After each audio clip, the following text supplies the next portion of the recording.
Ayan guys, hello. Ayan.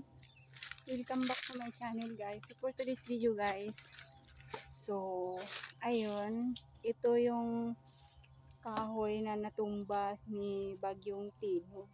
So sayang siya. So ngayon, unti-untiin kukuha para matuyo siya panggatong. So ito na yung nakuha natin. Ayan. So habang nag-ano pala ako ng baka, nagpapakain ng baka o nagpaharap muna. Ayan silang dalawa. So mataas pa kasi ang araw so may araw pa. So habang ano man sila, hindi sayang yung panahon. So dito tayo guys. Unti-untiin natin itong putulin para pagdating ng tag-init matuyo na siya kasi buhay pa to siya eh. So yung ano kasi niya, yung puno, ayun siya. Ayan, 'di ba? Ayan siya guys. So nasa ano pa siya, nasa lupa. So, hindi pa siya mamamatay. So kailangan siyang putulin. Kukunin mo yung sanga para maano siya, matuyo. So actually guys, ito ayan, hindi na yan amin. Yung puno, hindi na yan amin guys. Sa ano na yan, sa kapitbahay. Kasi ito na yung kudalo. Yan na yung cyclo namin. So pero yung katawan niya is nandito man sa amin. So pinabayaan man nila. Ngayon kunin ko na lang yung mga sanga. Yung mga maliit na sanga kasi yung mga tanim ko dyan natabunan niya. Kaya yung mga saging ko papayat pa naman nila. So natabunan pa, lalong kawawa. Kaya unti-untiin natin itong mga sanga.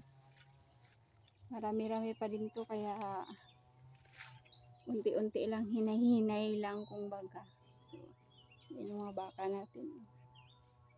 Diba guys?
So, ayun na nga guys. Ayan, umuwi na silang pusa yung mga baka, oh.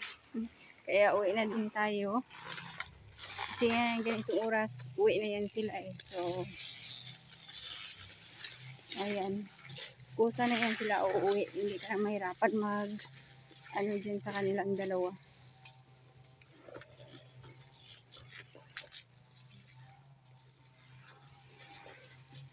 Uli na.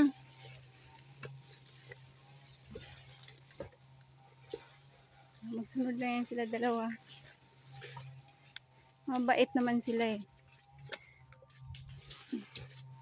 Tara na, tara na. Na, diretso. Diretso na, sige na. Uli na. So, yun lang guys. Thank you for watching. Ayan. God bless.